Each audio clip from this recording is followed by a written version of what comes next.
Hi everyone, it's Scott McCrindle here, and just wanted to give everyone kind of a rundown of what's left, what's remaining to do for this course, COMP1002 Web and Internet Fundamentals. Just see if I can answer everyone's questions and just clarify things so that you don't head into the season kind of all stressed out. You have a good idea of what's remaining, and you can kind of plan your time so that you're not in a rush. So anyway, so first things first, if you look here um, on the announcements for the course, you'll see there's a list here of things that are outstanding.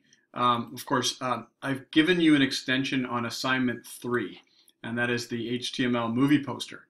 So now that's really I did that because I wasn't able to make class on the Monday, so I thought it would give me some time. I was going to describe that in class, so I'll do that now. So there's assignment 3, your labs, which can be completed at any time, your quizzes that can be completed at any time, project 1, which is due the 12th of January, and the test 1 final. So I'm just going to walk through each of these things here. So I'm in the process of just marking up assignment 2, so look for that feedback shortly.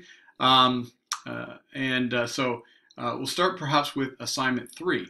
So if we head over here into our assignments, assignment 3 is called the HTML5 movie poster. So here's the PDF. So always when I create an assignment, look for the write-up as a PDF document. Okay, so what we want to do here then is I downloaded the Shawshank Redemption, so I'll show you what this looks like in the browser. That's not helpful. Huh. Okay, so let's take a look at the Evil Dead here. So here we've got all of the text on the poster is real text, so you could actually select this with a mouse. So if and the background image here is actually been applied to the page. So if I inspect the code and take a look at what's behind this, or maybe I'll just take a look at. So the idea is the all of the inside the body, all of the content is marked up with, in this case, it's an aside here, and there's a header with an H1 with strong, for Evil Dead. So I'm looking to see that the here's a section at the bottom with some of the credits and some fine print about the movie and copyright for New Line Cinema and all that kind of stuff. So I'm looking to see that the content of the poster is marked up in thoughtful HTML that's well formatted and it's valid. And then the style sheet, we link the style sheet here, and you can see that in the style sheet, so you put the background image of the Evil Dead, right? Attach that to the body rule, right? And then you can also manipulate the various pieces of HTML, like the aside, the quote, the header, and so on and so forth. Change the text to uppercase. Maybe do some positioning if you'd like. Some font, manipulate the font size, the font color. You set the base color to white in the body, so on and so forth. So have a little bit of fun and just kind of create your own version of the poster. That's cool. Okay, so there you go. That's great. So the next thing I want to just talk about is the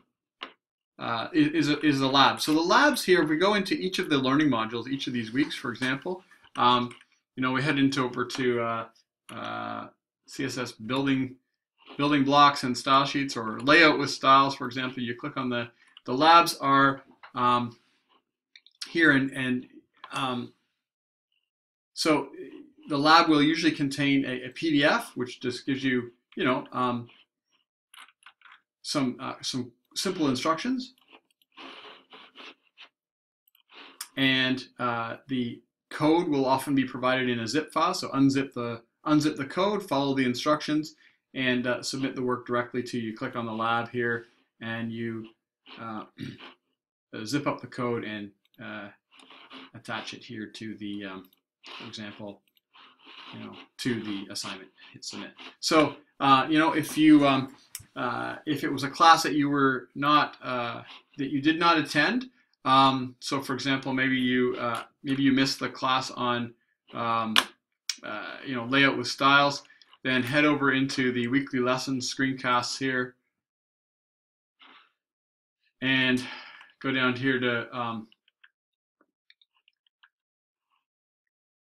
layout with CSS, for example. Click on the screencast, and you can, of course, follow along with the class. Now you can, if you want to speed it up a bit, you can also go into settings here. You can go to the speed, and you can change the speed to 1.5 times and rip through it a lot faster. If you're really good at this, you can change it to say 2 minutes, right? Or double the speed. Okay, so so there you go. So go ahead, go through each of the modules here and complete the labs. Also, each of these modules will contain a quiz. So these quizzes are worth marks. For example, so here's learning module 4. If you haven't, do the reading from the textbook. So in this case, chapter 16 form. Mark it reviewed when you're done, and go ahead into quiz 4 and go ahead and answer the questions. So usually they're going to be somewhere in the neighborhood of about 15 questions. You can take these quizzes as many times as you want, and then once so these will be there's credit for each of these. So go through, make sure you do all the quizzes. Then if we go back here, then of course we want to talk a little bit about project 1. So project 1, we're going to the projects here. Here's the write-up here, and the idea really with project 1 is I want you to try and build a small microsite, which is 5 pages or so, and try and apply all of the things that we've learned this term. Make sure that there's a little bit of CSS. Make sure that you've linked your 5 pages together using well-built hyperlinks. Make sure there's well-formed HTML. Make sure your files and folders are named properly. So on and so forth. Optimize, make sure that there's pictures, for example. Comment your code, format your code, so on and so forth. So have fun with that. And look carefully at the evaluation, right? So you want to make sure that you're going through on the write-up, and every assignment has a write-up where they, I'm very clear about how I'm going to assign you marks. So read these. It's almost like a checklist. If you've addressed all these things, you're going to get a decent mark on the project. There's no way around it. Okay, so feel free. There's a video overview which I invite you to watch. It's about 3.5 minutes long, and it just goes through some examples of project 1 that did a good job of addressing all of the challenges. And so hopefully that will stimulate your kind of creative juices. So that's cool. The next thing and final thing I want to talk about is the test. So if you go under tests here, there's something called the final test. So you can take this test whenever you want between now and Sunday, January 14th. So that said, it's a take-home test. Yes, it's open book. Of course, you have access to your textbook, and be sure to use great resources like Microsoft, Google, and Mozilla. So for all things HTML, CSS, and JavaScript. It's a mix and match, multiple choice, multiple answer, true, false, fill in the blank, and it covers all the ground we've covered this term.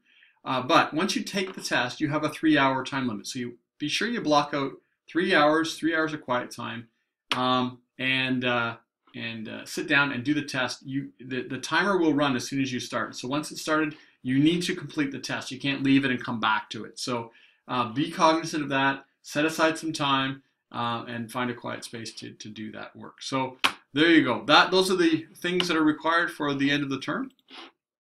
If you have any questions, let me know. But there's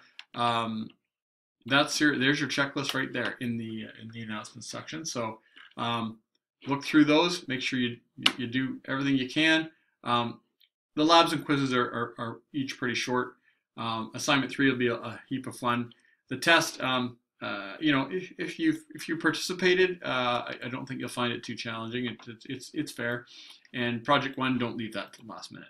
Anyway, that's it. I will post another short screencast on how to move your project 1 up to the web server, so that you know how to connect to a server and move it up there, so that you'll know how to do that. So anyway, have a great holiday, have fun, and we'll see you in the new year. All right, bye for now.